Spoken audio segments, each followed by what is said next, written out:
ആറാം ദിനവും യാത്രക്കാരെ വലച്ച ഇൻഡിഗോ വിമാന സർവീസുകളിലെ പ്രതിസന്ധി തുടരുന്നു. കേരളത്തിൽ നിന്നുൾപ്പെടെ നിരവധി സർവീസുകൾ ഇന്നും റദ്ദാക്കി. DGCAയുടെ കാരണം കാണിക്കൽ നോട്ടീസിന് ഇൻഡിഗോ CEO ഇന്ന് മറുപടി നൽകും. പ്രതിസന്ധി തുടരുമ്പോഴും ഭൂരിഭാഗം സർവീസുകളും പുനഃസ്ഥാപിക്കാൻ കഴിഞ്ഞെന്നാണ് ഇന്ത്യയുടെ വിശദീകരണം.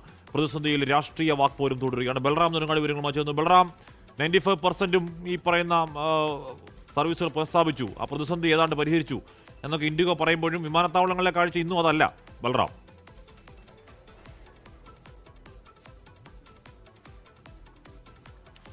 ഹാഷ്മി, തുടർച്ചയായ ആറാം ദിവസവും ഇൻഡിഗോ പ്രതിസന്ധി രാജ്യത്തെ വിമാനത്താവളങ്ങളിലെ യാത്രക്കാരെ വലയ്ക്കുകയാണ്. നിരവധി സർവീസുകൾ ഇന്നും റദ്ദാക്കിയിട്ടുണ്ട്.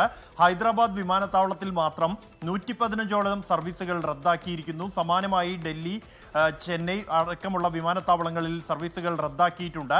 അതേസമയം കമ്പനി ഈ ഘട്ടത്തിൽ അവകാശപ്പെടുന്നത് തങ്ങളുടെ 138 ഡെസ്റ്റിനേഷനുകളിൽ 135 എണ്ണത്തിലും സർവീസുകൾ നടത്താനായി, അതായത് 95% സർവീസുകൾ പുനഃസ്ഥാപിക്കാൻ കഴിഞ്ഞു എന്നുള്ളതാണ്. എന്നാൽ അവിടേക്ക് സർവീസ് നടത്തുന്ന വിമാനങ്ങളുടെ എണ്ണത്തിൽ ഇപ്പോഴും വർധനവുണ്ടാക്കി ഈ ഒരു ദുരിതം പരിഹരിക്കാൻ കഴിഞ്ഞിട്ടില്ല എന്നുള്ളതാണ് യാഥാർത്ഥ്യം. വരും ദിവസങ്ങളിൽ അത്തരത്തിലുള്ള നടപടികൾ കമ്പനിയുടെ ഭാഗത്തു നിന്നും ഉണ്ടാകും എന്നാണ് കമ്പനി നൽകുന്ന വിശദീകരണം. 1500 സർവീസുകൾ ഇന്ന് നടത്തും എന്നാണ് കമ്പനി വ്യക്തമാക്കുന്നത്. എന്തായാലും ഈ വിഷയത്തിൽ കഴിഞ്ഞ ദിവസം കേന്ദ്ര സർക്കാരിന്റെ ഭാഗത്തു നിന്നും കർശനമായ നടപടികൾ, ഇടപെടൽ ഉണ്ടായിരുന്നു. പ്രധാനമന്ത്രി നരേന്ദ്രമോദി ഈ വിഷയത്തിൽ സാഹചര്യങ്ങൾ തേടിയിട്ടുണ്ട് വ്യോമയാന മന്ത്രാലയത്തിൽ നിന്നും. ഇതിന് പിന്നാലെയാണ് DGCA ഈ കമ്പനിയുടെ ഇൻഡിഗോ CEOയ്ക്ക് കാരണം കാണിക്കൽ നോട്ടീസ് നൽകിയത്. ഗുരുതരമായ വീഴ്ച കമ്പനിയുടെ ഭാഗത്തു നിന്നും ഉണ്ടായി എന്ന് തന്നെയാണ് DGCAയുടെ പ്രാഥമിക പരിശോധനയിൽ കണ്ടെത്തിയിരിക്കുന്നത്.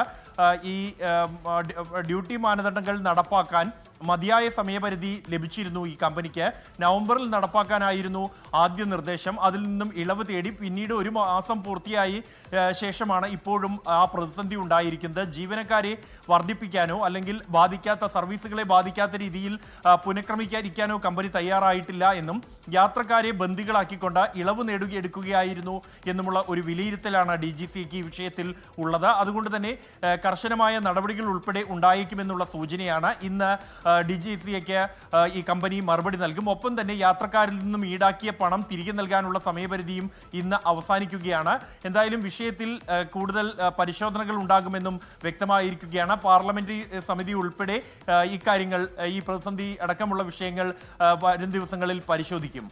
ഹർഷ്മി, ലോകത്തെവിടെയായാലും ഏത് സമയത്തും 24 വാർത്തകളും ഓഗ്മെന്റഡ് റിയാലിറ്റി പാക്കേജുകളും എക്സ്പ്ലെയിനറുകളും വിശദമായി കാണാൻ ഞങ്ങളുടെ YouTube ചാനൽ നിങ്ങൾക്ക് സബ്സ്ക്രൈബ് ചെയ്യാം.